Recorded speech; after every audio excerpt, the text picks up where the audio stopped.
नमाज के 14 वाजिबात है, इनमें से एक भी छूट जाए तो सजदा सहव करना पड़ेगा। नंबर 1, फर्ज नमाज की पहली 2 रकातों को क़िरात के लिए मुकर्रर करना, यानी फर्ज नमाज 4 या 3 रकात हो तो शुरू की 2 रकात में क़िरात करना यानी कुरान पढ़ने के लिए मुकर्रर करना, ये वाजिब है। नंबर 2, फर्ज नमाजों की तीसरी और चौथी रकात के अलावा तमाम नमाजों की हर रकात में सूरह फातिहा पढ़ना वाजिब है।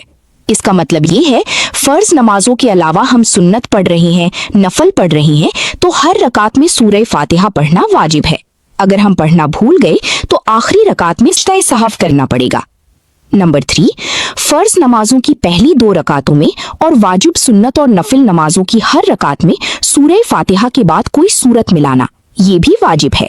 छोटी सूरत हो तो 3 आयात होनी चाहिए, अगर आपको बड़ी सूरत याद है तो 1 भी चल जाएगी।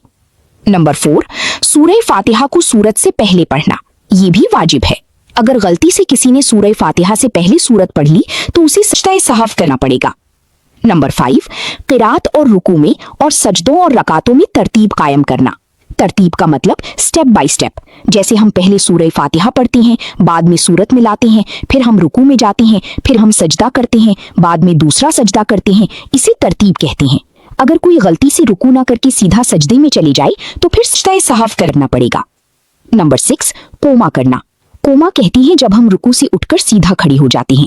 कोई शख्स रुकू से सीधा खड़े बिना ही सजदे में चला गया तो फिर उसे सजदा सहव करना होगा। नंबर 7, जलसा। जलसा कहते हैं एक सजदा करने के बाद जब हम बैठते हैं उसे कहा जाता है जलसा। एक शख्स एक सजदा करने के बाद सही से बैठता भी नहीं और दूसरा सजदा कर लेता है, फिर उसे सजदा सहव करना पड़ेगा। नंबर 8, तादील अरकान, मतलब इत्मीनान से नमाज पढ़ना। रुकू और सजदा इत्मीनान से करना, यानी इतनी देर कि रुकू और सजदे की तस्बीह को 3 बार पढ़ना। नंबर 9, कायदे उला। उसे कहती हैं जब हम 4 रकात या 3 रकात वाली नमाज में 2 रकात के बाद अत्तहियात में बैठते हैं। कायदे उला और कायदे अखीरा में क्या फर्क है? जब हम आखिरी रकात में अत्तहियात में बैठते हैं उसे कायदे अखीरा कहते हैं। नंबर 10, दोनों कायदों में अत्तहियात पढ़ना। अगर हम अत्तहियात पढ़ना भूल जाएं तो सजदा सहव करना पड़ेगा। नंबर 11, इमाम को फजर, मगरिब, इशा, जुमा, तरावी और ईदैन और रमजान शरीफ की वित्र की नमाजों में जोर से क़िरात करना, ये भी वाजिब है। और जुहर और असर की नमाज में आहिस्ता क़िरात करना वाजिब है। 12वां लफ्ज सलाम कहना। सलाम फेर के नमाज पूरी करना। अगर कोई सलाम फेरना भूल जाए तो सजदा सहव करना पड़ेगा। नंबर 13, वित्र की नमाज में दुआए कुनूत के लिए तकबीर तहरीमा कहना और दुआए कुनूत पढ़ना।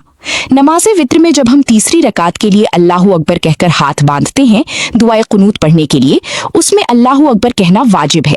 अगर कोई अल्लाहु अकबर कहना भूल जाए तो सजदा सहव करना होगा। नंबर 14, ईद उल फित्र और ईद उल अजहा, दोनों ईदों की नमाज में 6 तकबीरें कहना, ये भी वाजिब है। अगर छूट जाए तो सजदा सहव करके नमाज पूरी की जाएगी। तो ये है नमाज के 14 वाजिबात। उम्मीद है आपको अच्छे से समझ आ गए होंगे। ज्यादा से ज्यादा शेयर करें ताकि सबको पता चले और आप भी सवाब कमाएं इंशाअल्लाह।